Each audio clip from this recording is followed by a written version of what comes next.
달라진 여론조사 결과에 각 후보들은 어떤 대응을 하고 있을까요? 먼저 이재명 후보, 캐스팅 보트라고 합니다. 충청 지역 지난 대선에서는 윤석열 후보, 당시 후보에게 여기서 큰 패배를 안았습니다. 이 부분이 좀 뼈아팠어요, 그때. 예. 충청도 민심은 진짜 여론조사도 못 잡아요. 제가 정말 여론조사 열심히 들여다보고 각종 엑셀표로 만들어서 늘 돌려보고 있는데요. 충청도 민심은 들쭉날쭉하기도 하고요. 여론조사의 편차도 심해요. 그러니까 지금 직전 갤럽 조사 보면은요, 충청 지역에서 이재명 후보가 확실히 앞서는 게 보였거든요. 근데 불과 한 주 사이에 막 뒤집혀요. 근데 그거는 사실 여론조사가 가지고 있는 오차 범위 안에 움직임일 가능성이 굉장히 높아 보여요. 제가 볼 때는. 근데 어찌됐든 간에 그런 숫자가 나왔다는 걸 무시할 수는 없는 거잖아요. 캠프 입장에서. 또 중원을 장악한다고 하는 의미도 있기 때문에 초기에 선거 캠페인을 할 때는 영남권을 집중적으로 공격했잖아요. 민주당 입장에서 볼 때. TK 출신 대통령 후보가 나오기도 했었고 또 압도적 승리라고 하는 목표를 세웠을 때 영남권에서 최대한 격차를 줄이거나 오히려 뒤집는 현상이 나타나면 전체 인구의 4분의 1이 살고 있는 영남권의 유권자들을 호소력만 가질 수만 있다고 하면 진짜 압도적 승리도 가능한 상황이란 말이에요. 근데 그렇게 했다가 그게 보수 결집을 아까 제가 설명드렸던 어떤 결집하는 현상이 나타나면서 그게 막 붙기 시작하거나 뒤집어지는 현상이 나타났어요. 그러니까 충청권의 가치가 사실은 민주당 입장에서는 좀 더 부각될 수밖에 없는 상황이라는 거죠. 그러니까 충청권 쪽에 그건 뭐 애초부터 가지고 있는 스케줄이었을 수도 있겠다는 생각은 하는데요. 충청권에서 좀 더 이재명 후보가 격차를 벌리면서 하는 모습들을 좀 보여줄 필요가 있다. 그리고 저는 마지막에 막판에 수도권 아니면 영남 둘 중에 한 곳에서 좀 더 집중 유세를 할 가능성이 높다고 보는데요. 그런 방식으로 움직이려고 하는 사전 준비 단계를 하고 있는 거라고 저는 분석합니다. 반면에 이제 김문수 후보 역시 충청을 지난 주말에 방문을 했습니다. 유경수 여사의 생가도 방문했고 박근혜 전 대통령을 주말 토요일에 만났다고 하는데 박근혜 전 대통령의 명예 회복이 필요하다.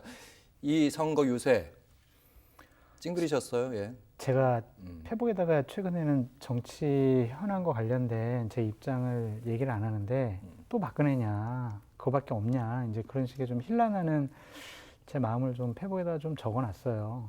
과거 지형적인 선거 운동은요, 예. 대선이라는 미래의 지도자를 선택하는데 도움이 되지는 않습니다.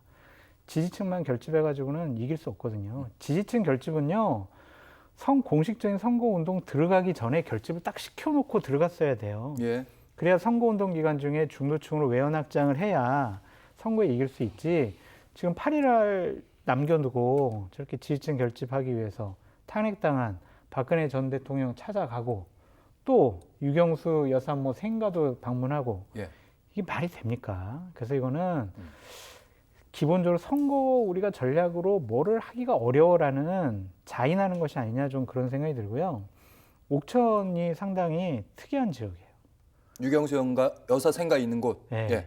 옥천하고 금산이요. 92년 민주화 이후 대선이 벌어졌을 때 여태껏 대선 다 맞춘 곳이 옥천과 금산이에요. 왜요? 예? 왜요? 아니 그 지역에서 네. 그 지역에서 이긴 분이 결국엔 대통령이 됐어요. 한 번도 틀린 적이 없습니다. 그러니까 이제 예. 금산과 옥천 지역의 상징적인 의미도 있기 때문에 여기도 간 것이 아니냐라는 좀 생각이 듭니다.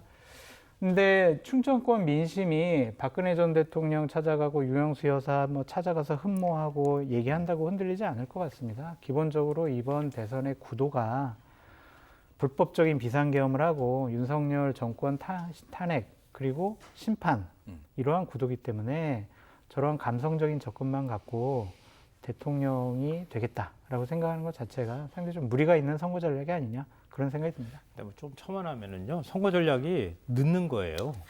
그러니까 지금 보수 결집 다 됐다고 제가 말씀드렸잖아요.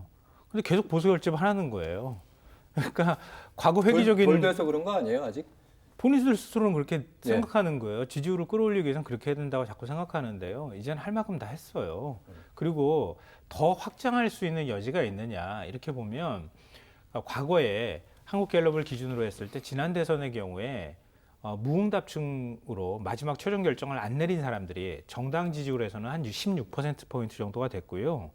그리고 후보별로 지지율로 따졌을 때 한 10% 조금 안 되게 9% 정도 됐어요. 근데 이번에 지난주에 발표한 한국갤럽 조사 보면요. 정당에서 무응답층이라고 불리는 최종 결정 안 했다고 하는 지지 의사를 표명하지 않은 사람이 13%였어요. 후보의 경우에는 6%였어요. 이거는 역대 대선 직전에 최종 결집했을 만큼의 숫자가 나올 때 이 정도 숫자가 나오는 거예요. 그럼 더 이상 무응답층이 더 여기에다 대고 응답을 더 한다고 보기가 어려워요. 그러면 결국 중도 확장으로 가야 되는 거예요.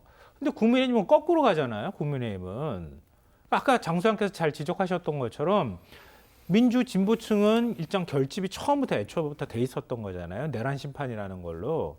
그러면은 보수 결집을 해야 되는데 보수가 결집을 못하고 단일화하니 어쩌니 그러면서 다시금 허비해버린 거 아니에요. 그게 흩어져 있다가 결국은 지금 결집이 됐단 말이에요. 근데 지금 중도층은요. 계속 조사했을 때 똑같은 구도가 나오는 게 50대 25 구도예요. 거의 2배 차이예요. 이재명 후보하고 김문수 후보. 이건 거의 변함없이 지금도 쫙 계속 똑같이 나옵니다. 그러니까 이게 뭘 말하는 거겠습니까? 김문수 후보는 확장에 매달리는 게 아니라 그냥 안에 단속하는 데 지금 매달리고 있다는 뜻이에요. 확장할 수 있어야 말이죠. 확장이 안 되잖아요. 그러니까 안 되니까 그냥 그 확장의 대안으로 제시되는 게 이준석 단일화인 거예요. 거기에 그 기계적 단일화에 매달리다 보면 저는 이 구도에서 결국은 못 벗어날 거다. 그러니까 지금 발표되는 여론조사가 크게 변하지 않은 대선 결과가 될 가능성이 높다고 저는 보고 있습니다.